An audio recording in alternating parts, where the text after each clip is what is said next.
Vamos a comenzar a hablar de la cavidad bucal. Dentro de la boca de los animales nosotros tenemos que describir la cavidad de la boca y las paredes de la boca. Hay estructuras accesorias también que están dentro de la boca, como son la lengua. Acá vemos la lengua del perro dentro de su cavidad bucal, y también estructuras como los dientes. Estructuras que drenan dentro de la boca tendremos a las glándulas salivales mayores, como la parótida, la sublingual y la mandibular, y también las glándulas salivales menores, que están diseminadas por las mejillas, por la parte interna de los labios, están diseminadas, o la glándula cigomática del perro se considera una glándula menor. Los labios de los diferentes animales que nosotros vamos a estudiar tienen diferente forma. Por ejemplo, no es lo mismo la disposición de los labios superior e inferior del bovino, los labios del caprino, los labios del caballo, que son mucho más móviles, o los labios del cerdo, ¿sí? El labio superior del cerdo, que está muy relacionado con la nariz. Eso también lo vamos a repetir cuando veamos cavidad nasal. Por lo tanto, el equino, el caprino y los carnívoros tienen labios muy móviles. Ustedes saben que los caballos tienen labios móviles que les sirven para tomar el alimento, para hacer la aprehensión del alimento. Por la boca va a entrar el alimento, pero también el animal usa los labios a veces, o su cavidad bucal, ciertas especies como el perro, o sea los carnívoros, para defensa, ataque y defensa. Entonces, en el bovino y en el cerdo, los labios, acá lo estamos viendo, en bovino y en cerdo los labios, por lo tanto, son cortos y poco móviles. Los labios superior e inferior, por ejemplo en equino, cerdo y perro, presentan pelos, ¿sí? Acá vemos los pelos en el labio superior del perro, ciertos pelos finos. Y en el bovino, por ejemplo, carece de pelos el labio superior. Lo que aparece es también una estructura que se llama filtro o surco medio. Eso está en el perro y en el caprino, que es esa depresión que está ahí relacionando ese labio superior con la nariz. Y acá tenemos la parte también del filtro o surco medio del gato. La extensión de la boca se extiende desde los labios, que están formando la rima oris, que es la abertura bucal, hasta el istmo de las fauces. El istmo de las fauces es la parte más caudal de la boca, que ya les voy a decir los límites que forman el istmo de las fauces. Todo eso sería la boca o cavidad bucal. A la boca la vamos a dividir, a la cavidad bucal la vamos a dividir en un vestíbulo bucal. El vestíbulo es lo que se halla desde las arcadas dentarias hacia afuera, hacia lateral. Y en una cavidad bucal propiamente dicha, que es lo que se encuentra hacia adentro de las arcadas dentarias. Esa cavidad bucal propiamente dicha tiene límites o paredes. En el techo de la cavidad bucal propiamente dicha se encuentra el paladar duro, formado por 3 huesos que ustedes ya estudiaron: incisivo, maxilar y palatino, de rostral a caudal. Y por detrás, o en la parte caudal del paladar duro, van a tener, ahí se alcanza a divisar, el paladar blando. Las paredes laterales de la cavidad bucal están formadas por los dientes, las encías, el borde de la mandíbula y el borde maxilar. El piso o suelo de la boca está formado por un músculo que está en la base de la lengua, que es el músculo miloioideo. Algunos autores hablan de que estaría la lengua en el piso de la boca, pero en realidad la lengua es parte de la cavidad bucal. Entonces, del piso o suelo tenemos que hablar sobre todo de las arcadas mandibular o del músculo miloioideo. Y en la parte caudal tenemos al istmo de las fauces, que se los marqué con un círculo. Ese istmo de las fauces es la salida de la boca y estaría formado a dorsal por el paladar blando, la terminación del paladar blando, que es todo este que está con el 35. A ventral, el istmo de la fauce tiene la raíz de la lengua, y a lateral existen unos pliegues que se llaman palatoglosos, porque van desde el paladar a la lengua. Entonces, repetimos los límites del istmo de las fauces. A dorsal, el paladar blando; a ventral, la raíz de la lengua; y a lateral, los arcos palatoglosos. Acá tenemos con el 25 toda la lengua, ¿sí? Acá tenemos el paladar duro, que sería el techo de la boca. Las paredes laterales no se ven porque es un corte sagital. Y algunas imágenes para que ustedes repasen. Vamos a decir un poquito el recorrido del alimento, así nos vamos preparando ya para los temas que siguen.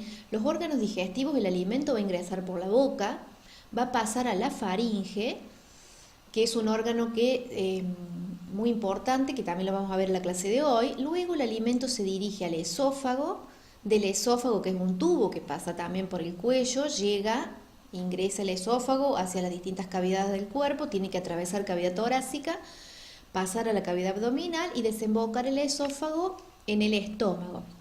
El estómago luego, bueno, hay un procesamiento del alimento y después el bolo alimenticio sigue su recorrido hacia el intestino. El intestino tenemos intestino delgado e intestino grueso. Y las glándulas anexas al tubo digestivo que vuelcan su secreción son las glándulas salivales, el hígado y el páncreas. El hígado es la mayor glándula de los órganos digestivos. Esta foto ya la habíamos analizado, las dejo para que la impriman. Y acá tenemos una imagen de la glándula cigomática. La glándula cigomática estaba muy desarrollada en el perro. Acá la tienen con la letra A. También es conocida como glándula bucal dorsal. Y ella desemboca a nivel del último molar superior, cercana a esa zona del último molar superior. Algunas estructuras que ustedes tienen que conocer. Dentro del vestíbulo bucal tienen que leer acerca de las papilas cónicas. Por ejemplo, en los rumiantes son muy importantes las papilas cónicas. Ustedes habrán visto algún animal con su boca abierta, cómo les sirve para el progreso del alimento hacia atrás, hacia caudal, y que no se lesione porque consumen alimento muy abrasivo que le puede lesionar la mucosa. Por eso son mucosas que están más engrosadas. Y los rumiantes tienen abundantes papilas cónicas en su vestíbulo, ¿sí? Que sería en esta parte. Ya vamos a ver algunas fotos más. Temas que tienen que leer de la cavidad bucal son los labios, en qué especie es más móvil, en qué especie es menos móvil, qué animal usa los labios para tomar el alimento. Dijimos que los pequeños rumiantes consumen el alimento tomándolo con los labios, al igual que el equino, ya que tenían labios móviles. Después hay que leer sobre la lengua, ya vamos a hablar un poquito de la lengua. En el caso de los rumiantes utilizan mucho la lengua para tomar el alimento. La lengua tiene una estructura, en el caso de los rumiantes, llamada torus lingual, que es esta elevación que está en la parte del cuerpo de la lengua y la presentan todos los rumiantes. En cambio, la fosa lingual es esa depresión que se encuentra a rostral del torus y que la presenta solo el bovino. Las carúnculas sublinguales son estructuras del piso de la boca donde desemboca la glándula sublingual compacta y la mandibular. Y la almohadilla dental, la vamos a ver en otra diapo, es lo que reemplaza, estaría en esta zona, reemplazando los incisivos superiores del bovino. Algunas fotos de lengua. La lengua tiene tres partes, una raíz, una parte de cuerpo, donde acá vemos es de bovino, por lo tanto tiene el torus lingual, que es esta elevación, y la fosa lingual. Entonces la lengua tiene una raíz, tiene un cuerpo y tiene un vértice o ápex.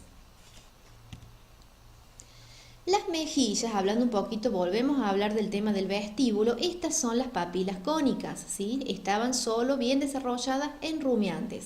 Ahí pueden apreciar numerosas papilas cónicas en el vestíbulo. Y después leer un poquito de la papila parotídea, que ustedes saben más o menos, dependiendo de la especie, a dónde llegaba el conducto parotídeo. Ya habíamos dicho, en el perro a la altura del cuarto premolar superior, en equino tercer premolar superior, en el bovino segundo molar superior, pero llega a dorsal siempre y al vestíbulo. Estas glándulas ya las habíamos visto en la clase pasada, vuelvo a dejar las fotos para que analicen. Sí tengo algo que decirles, que es, en el caballo hay una diferencia con la glándula sublingual. La sublingual de casi todas las especies dijimos que tenía porción monostomática y polistomática. Pero en el caso del equino, si ustedes analizan el 3, les dice que tiene solamente porción polistomática, vuelca a través de muchos conductos al piso de la boca, pero les dice que está ausente la porción monostomática, o sea que no tendría una porción monostomática que vuelque a la carúncula sublingual. Acá no hay ninguna diferencia con lo que habíamos hablado, la sublingual sí tiene las dos partes en el bovino. En el perro está dibujada la glándula cigomática, que en realidad es de las glándulas menores. Y las glándulas del cerdo, con el número 1 la parótida, con el 2 la mandibular, que está por debajo de la parótida, y con el 3 la sublingual, que tiene sus dos porciones, monostomática y polistomática. Acá tenemos la imagen del piso de la boca con las carúnculas sublinguales y esta es una foto real. Con el número 3 tendrían las carúnculas en el piso de la boca. Acá tenemos la almohadilla o rodete dentario, reemplazando los dientes incisivos superiores de los rumiantes. No presentan los rumiantes incisivos en su arcada superior, por eso tienen que tener una estructura más firme que les permita, que el alimento toque en esa zona con los dientes incisivos inferiores, pero tiene que haber una protección y una almohadilla o rodete. El paladar duro presenta, por ejemplo, una almohadilla dentaria solo en rumiante, esto es lo que estuvimos hablando recién. Esto es la mucosa que rodea el paladar duro, tiene una especie de crestas palatinas. Acá tenemos las crestas palatinas. No tienen que saber qué cantidad tiene cada animal, pero eso varía. Por ejemplo, en equinos son varias, 16 a 18. Siempre tienen como un filo que apunta hacia caudal para la progresión del alimento, ¿sí? Y las crestas esas son aserradas. Este es el techo de la cavidad bucal de una vaca y van a ver cómo en el bovino son dentadas las crestas palatinas y tienen papilas cornificadas. Eso es por el tipo de alimento que consume un rumiante. En el cerdo y perro van a ser más pequeñas. El paladar blando, una estructura musculomembranosa, es el paladar blando. Los rumiantes tienen un paladar blando relativamente corto, solamente 8 a 11 centímetros. Acá lo tenemos con el A. Esto es una disección, es un corte sagital. Si ustedes pudieran tener los pequeños rumiantes en la mesa, acá verían el paladar blando en esta parte y acá estaría su borde libre, ¿sí? Todo esto es el paladar blando, pero es relativamente corto comparado con los equinos, que tienen un paladar mucho más largo, entre 13 y 16 centímetros. Toda esta parte que está con el 3 es el paladar blando de los equinos. A veces esta disposición anatómica no les permite a los animales vomitar.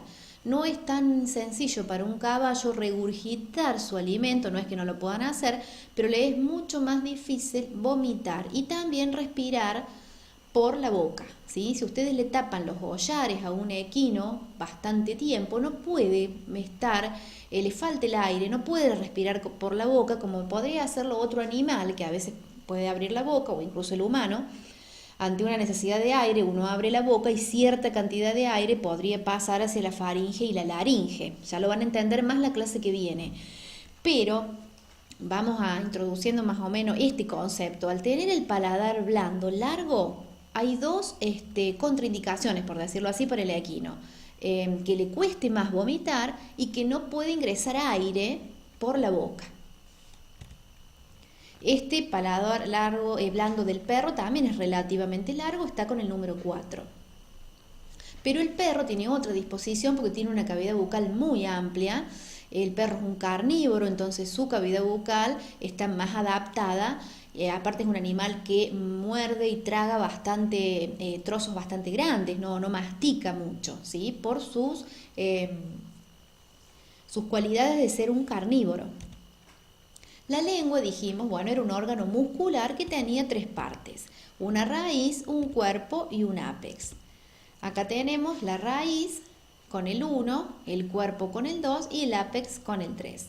¿Cómo está inervada la lengua? La lengua tiene una inervación motora, o sea, los músculos de la lengua van a estar inervados por el nervio hipogloso, que es el par número 12, y tiene una inervación sensitiva dada por el nervio trigémino, por el facial, sobre todo en sus 2 tercios rostrales, y en el tercio caudal por el glosofaringio y por el vago. Ya voy a hacer algunas diferencias más a medida que vayamos avanzando la clase, o incluso la clase que viene, qué diferencias hay entre lo que es una sensibilidad gustativa o una sensibilidad dolorosa, por ejemplo. Acá tenemos el vértice de la lengua, las distintas formas que tiene en el equino. Tiene una forma como espátula, en los rumiantes, cerdo y perro tienen punta más redondeada. Acá tenemos muy móviles, imágenes de los animales, muy móvil es la lengua de los rumiantes. Acá pueden ver las numerosas papilas cónicas que tiene el vestíbulo, pueden ver el rodete dentario, los dientes incisivos inferiores, acá también se ven papilas, el labio superior, que está relacionado con la nariz, el rodete dentario, las crestas palatinas. Estas son papilas cónicas y acá están revisando la boca de un animal. ¿Qué es la lisa? La lisa es una estructura que está en el vértice de la lengua del perro. Ustedes han visto, si han tenido la posibilidad de revisar algún animal, si ustedes le prestan atención a la lengua y pudieran palpar la parte ventral, notarían que hay una especie de cordón en su parte media rostral, por ventral, y eso, ¿para qué le sirve al animal? Esa es una estructura como cartilaginosa, bastante firme, que le permite poner la lengua como una cuchara para que pueda digerir más fácil los líquidos cuando toma agua. La superficie dorsal de la lengua le tienen que estudiar las papilas. Ustedes van a notar diferentes formas de unas estructuras, puntitos y un aspecto rugoso. ¿Por qué? Porque la lengua está llena de papilas. Acá tenemos la clasificación. Las papilas que ustedes tienen que leer del libro son: existen papilas mecánicas de 3 tipos: filiformes, lenticulares y cónicas. ¿Por qué son filiformes? Filiformes, lenticulares o cónicas. ¿Por qué son mecánicas? Son mecánicas porque permiten la progresión del alimento, solamente tienen que ver con eso. En cambio, las papilas gustativas van a tener botones o terminaciones nerviosas que van a permitirle al animal percibir los distintos sabores. Y esas papilas gustativas van a ser llamadas fungiformes, circunvaladas y foliadas. Entonces, ustedes van a tener que ver en una lengua dónde se disponen este tipo de papilas, y quiero que las diferencien entre los distintos animales. Por ejemplo, las foliadas están más desarrolladas en el equino y en la zona más caudal. Las filiformes están distribuidas por toda la lengua. Las fungiformes son como pequeños puntitos blancos que van a ver distribuidos por la lengua. Las circunvaladas o valladas son muy redondeadas y están sobre todo también en la parte más caudal de la lengua. Así que van a tener que diferenciar las distintas papilas en los distintos animales buscándolos del libro. Acá tenemos unas papilas filiformes. Por ejemplo, en el bovino, acá las tenemos más cornificadas en el bovino, es como que se especializan las filiformes y se hacen más gruesas. Y acá tenemos también cómo están distribuidas filiformes todo en esta lengua del animal. Las papilas lenticulares están marcadas acá con el B, suelen estar en la zona del torus lingual. Y las papilas cónicas de los rumiantes están marcadas acá con la letra C. ¿Sí? No solamente teníamos en las mejillas, sino también en la parte caudal de la lengua. Acá tenemos otras fotos para que analicen. Las fungiformes son muy grandes, puntitos blancos, habíamos dicho, ven todas que están con la A, todas distribuidas a lo largo y en el dorso de la lengua. Las foliadas no las tienen los rumiantes, dijimos que eran del equino, y si fuera un equino, una lengua de equino, estarían en esta parte más caudal. Y las circunvaladas son grandes, redondas y tienen como un centro, ¿sí? Acá está en la cantidad, pero no las tienen que saber. En el caso de las circunvaladas solamente porque son 2 o 3 más hacia la raíz de la lengua. Volvemos un minutito a esta anterior. no les nombré que la lengua presenta distintos tipos de músculo. Ya la lengua es muscular, es un órgano muscular. Por lo tanto, todos los músculos propios de la lengua se llaman intrínsecos. ¿Por qué? Porque ya es un órgano que es muscular y está mezclado esos músculos con grasa o tejido adiposo. Pero hay otros tipos de músculos que se llaman extrínsecos que van a ir desde la lengua a distintos lugares que están cerca, por decirlo así, que son estos que voy a pasar acá. Los músculos extrínsecos, por ejemplo, habrá uno que es el A, que se llama genio-gloso, ¿sí? Va en esta parte ventral de la lengua. Hay otro que se llama hiogloso porque va desde la lengua a un determinado huesito del hioides. Lo mismo que el estilogloso, ¿sí? Tampoco son músculos que tengan en el listado para saber en forma individual, pero deben conocer que la lengua no tiene solamente músculos propios, sino también otros que van desde ella hacia otros lugares. Pasando un poquito a los dientes, tienen que estudiar la fórmula dentaria de los distintos animales, que acá se las dejo para analizar.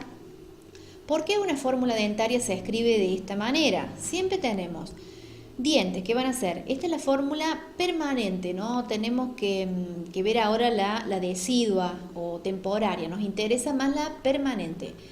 Tenemos arcada superior y arcada inferior. Por ejemplo, acá tenemos la boca del bovino abierta. Vamos a tener, estos son los dientes inferiores, pero vamos a tener dientes en la arcada superior.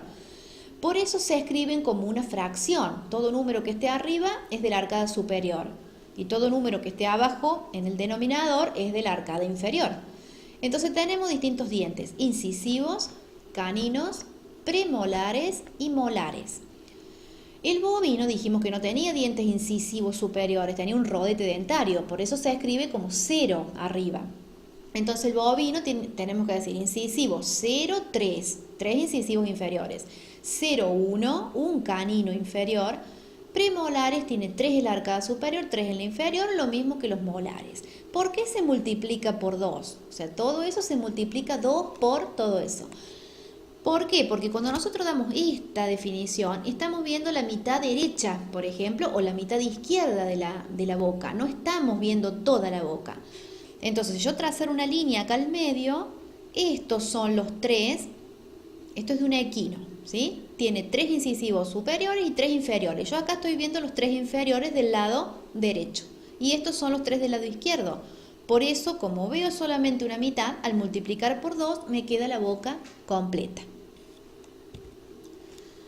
Bueno, ¿qué son los dientes? Son pequeñas estructuras duras que articulan con cavidades o alvéolos, ¿sí?, de las arcadas mandibular o maxilar, ¿sí? Acá tenemos dónde van a estar los incisivos de un equino, acá pintados en amarillo, el diente y los dientes caninos, premolares en verde y los molares estarían acá, ¿sí? Arcada maxilar del hueso maxilar, acá, y la arcada mandibular.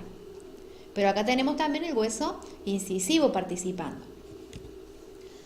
Tienen que leer un poquito acerca de los nombres. Este es un tema que van a tener que estudiar de los libros porque no nos dan los tiempos para explicar en detalle todo. Cualquier duda me la consultan.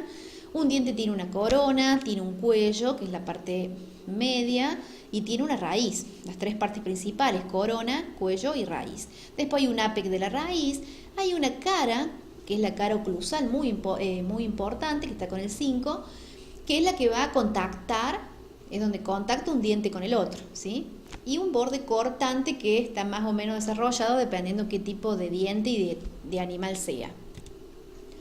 Esto también se lo dejo para que lo lean. Quiero que averigüen un poquito qué diferencia hay entre los dientes del equino con los dientes, por ejemplo, de un perro, ¿sí? Sobre todo a nivel de los incisivos. Les dejo un dato. Se va a formar una estructura en los incisivos del caballo que se llama infundíbulo. El infundíbulo es como una cavidad, pero ustedes, aparte de leer las partes de los dientes, que es corona, cuello, raíz, lean acerca de las sustancias que tiene un diente, porque un diente tiene esmalte, dentina y cemento.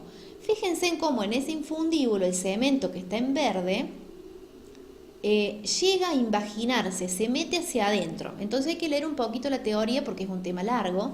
Cómo se llega a formar un infundíbulo. Y ahí van a poder interiorizarse más cómo se sabe la edad dentaria, la cronología dentaria de los distintos animales.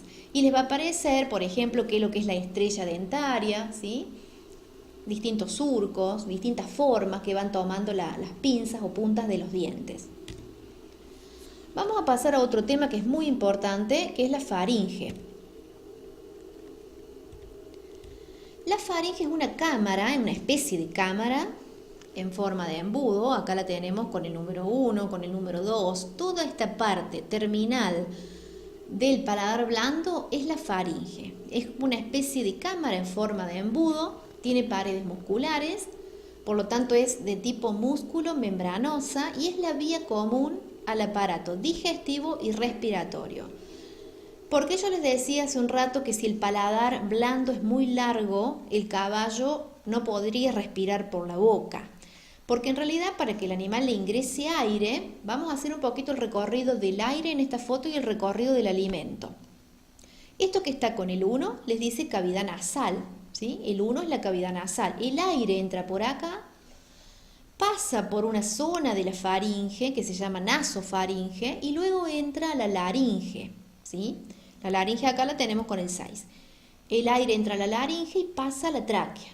En cambio, el alimento entra por la cavidad bucal, pasa por una parte de la faringe, que es la orofaringe, rodea esta zona y tiene que elevarse el bolo alimenticio para pasar al esófago, que es el 9.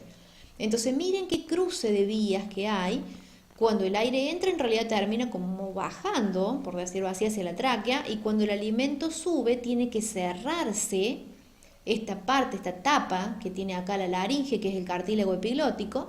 El cartílago epiglótico tiene que cerrarse cuando el animal traga, porque si no es como que se nos puede meter, imagínense, ustedes están tragando, tiene que cerrarse esta tapita, porque si no es como que se puede meter una miga dentro, por ejemplo, de la parte aérea, entonces toseríamos. La tos es un reflejo que busca sacar una partícula gruesa que no debe entrar acá, ¿sí? ¿Queda claro?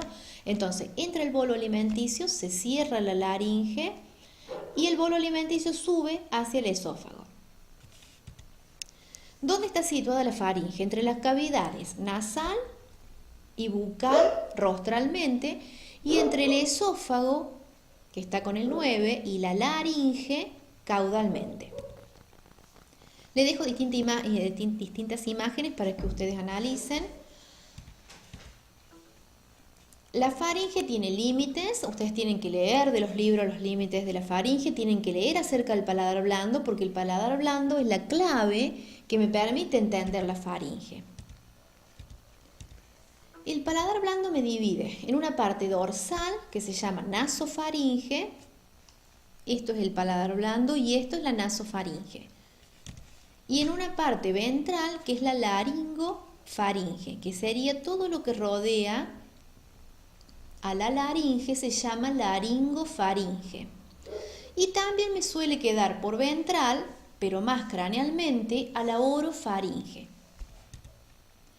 El paladar blando tiene dos tipos de arcos relacionados con él. Los arcos palatoglosos, que los habíamos nombrado porque formaban el istmo de las fauces.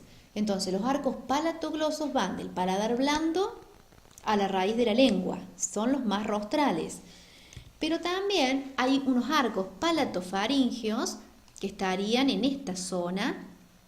Los arcos palatofaringeos, que son más caudales, junto con el borde libre del paladar, que es aquí, van a delimitar un gran agujero que se encuentra acá, que es el orificio intrafaringeo.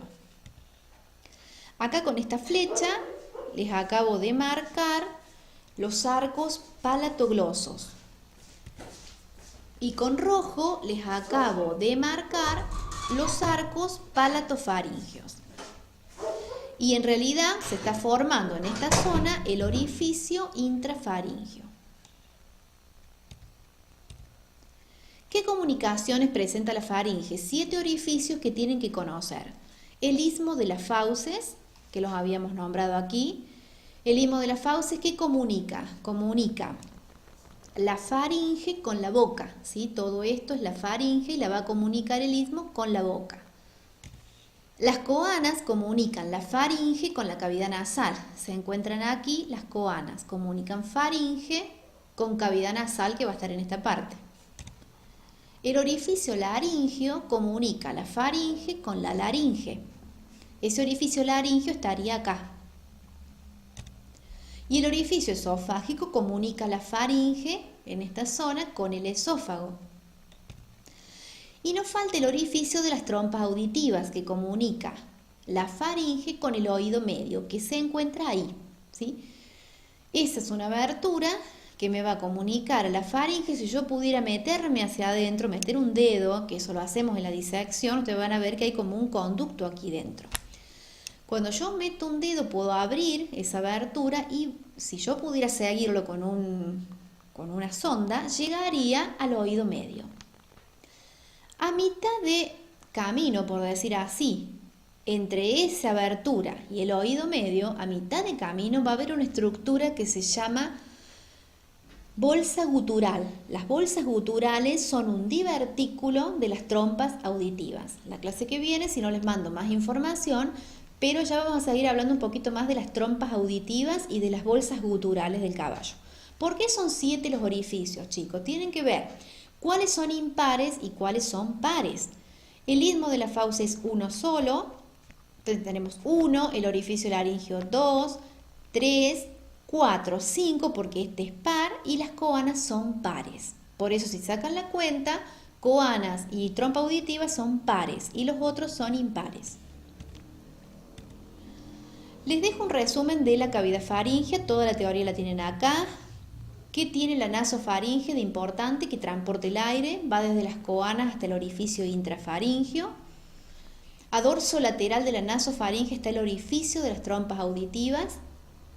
Comunica con la cavidad nasal por las coanas y presenta una mucosa de tipo respiratoria. También existe aquí tejido linfoide, que son las tonsilas faríngeas. La orofaringe va a ir desde los arcos palatoglosos hasta la base del epiglotis. Esto lo tienen que leer y estudiar con un dibujito al lado, ¿sí? La orofaringe es para que pase el bolo alimenticio. También hay tejido linfático acá, que acá se llaman tonsilas palatinas. También hay dibujos en el DAIS que me gustaría que miraran. ¿Qué tipo de tonsilas palatinas tiene un equino? De forma difusa.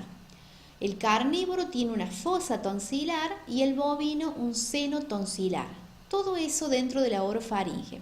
¿Qué significa tonsilas? Tejido de defensa, ¿sí? Si hay una infección en la boca, este tejido de defensa defiende al animal, ¿sí? Lo van a ver en inmunología. Estos son otro tipo de tonsilas. Y la laringofaringe se ubica ventral de la faringe, era la más pequeña de los 3 compartimentos, iba de la base del epiglotis hasta el esófago. En el suelo de la laringofaringe va a estar la entrada de la laringe que vamos a ver la clase que viene. ¿Quién inerva la cavidad de la faringe? Lo más importante es el par número 10, el vago, y también el glosofaringio, que es el par número 9. Acá dejamos algunas fotos para que ustedes vean con el A las coanas, un orificio que hemos nombrado, con el B la abertura de la trompa auditiva. Esto es la nasofaringe. Esto es la orofaringe y esto más pequeño rodeando la laringe va a ser la laringofaringe. Divertículo de la trompa auditiva que se va a comunicar, ese divertículo de la trompa auditiva se va a comunicar con el divertículo, serían las bolsas guturales, ¿sí? Solo las tiene el equino. Se van a comunicar esa zona de la trompa auditiva con el oído medio. ¿Qué son las bolsas guturales? Lo decimos en forma sintética. Son divertículos de las trompas auditivas presentes en el equino. Más o menos tienen una capacidad de 300 a 500 mililitros, es decir, casi medio litro. Están ubicadas caudo-dorsales a la faringe. Tienen límites a ventral, la faringe y comienzo del esófago, a dorsal la base del cráneo y el atlas, a lateral los músculos pterigoideos y la glándula parótida, además de la mandibular, a medial músculos rectos ventrales de la cabeza. A ventral, la faringe y el hueso estiloioides le dejan una impresión a las bolsas guturales dividiéndolas en 2 compartimentos, lateral y medial, que lo vamos a ver en las fotos siguientes. Por ejemplo, acá tenemos con el 1 la abertura de la trompa auditiva. La trompa auditiva es un conducto, chicos, un conducto que conecta la nasofaringe con el oído medio. Vuelvo a repetir porque es un tema complicado. Esa trompa auditiva, a mitad de camino, vamos a pasar rapidito esto, que yo después vuelvo a esto. La trompa auditiva, a mitad de camino, forma como una especie de bolsa, que si le pudieran inyectar látex verían esto. Esas bolsas son las bolsas guturales, que a su vez el hueso estiloide las marca, dejándoles una impresión, y queda un compartimento lateral y un compartimento medial. ¿Por qué son importantes las bolsas guturales en el equino? No se sabe bien la función, pero algunos hablan de que está relacionada con la temperatura de la arteria carótida, otros hablan de que regularía la presión, ¿sí? Vamos a volver un poquito para atrás. Acá tenemos, por ejemplo, miren todas las relaciones que tiene la bolsa gutural con los nervios glosofaringio, el noveno par, con el vago, con el hipogloso y con el par número 11 también está mal tipiado con el par número 11, que es el espinal accesorio, y con el número 12. También se relaciona con la carótida interna, un vaso muy importante para llevar sangre a la cabeza, con el nervio facial, con la carótida externa, con articulaciones de la cabeza como la temporoidea. Entonces, ¿qué funciones tendrían las bolsas guturales? Como yo les decía, no se sabe. Algunos dicen que equilibra presiones a ambos lados de la membrana del tímpano. Otros dicen que regula la presión de la sangre en la carótida interna o que puede enfriar la sangre que llega al cerebro. Nosotros podemos acceder a las bolsas guturales a nivel de lo que se llama triángulo de Víbor, que son unos límites que me permiten delimitar las bolsas guturales. ¿Cómo se forma el triángulo de Víbor? Acraneal, la mandíbula, a dorso caudal el esternocefálico y a ventral el tronco linguofacial. Entonces, si ustedes lo ven en esta foto, ese sería el triángulo que se forma para poder acceder a las bolsas. De todos modos, no se están haciendo punciones desde afuera, sino que se suele acceder por endoscopía. Si ustedes introducen un endoscopio, ya vamos a ver la clase que viene por dónde se introduce el endoscopio, por la nariz, por qué parte, puedo llegar a meterme por esa abertura que había en la nasofaringe, que era la abertura de la trompa auditiva. Y ahí puedo enfocar con la cámara y llegar a mirar internamente las bolsas guturales. Acá tenemos una radiografía, ¿sí? Y acá tienen, por ejemplo, con el número 1, bueno, la parte base del cráneo y del atlas, con el 2, pared dorsolateral de faringe y esófago. No nos compliquemos mucho porque usted todavía la base para interpretar una radiografía está un poquito, todavía no hemos profundizado, ¿sí? Acá tenemos, ven con esta parte bien marcada, la bolsa gutural, la capacidad que tiene entre 300 y 500 mililitros. Está cubierta de mucosa respiratoria, ¿sí? Se puede a veces llenar de pus, ¿sí? Eso se llama empiema de las bolsas guturales. En los potrillos suele tener un timpanismo de las bolsas guturales que se llenen de aire. Por eso las explicamos tanto en detalle, porque son importantes en la clínica del equino, que ustedes sepan cómo abordar las bolsas guturales. Bueno, todo esto se lo dejo porque es teoría para que lean. Y ya estamos terminando la clase de hoy, así habrán terminado. Nos vemos el jueves, la próxima clase, con cavidad nasal.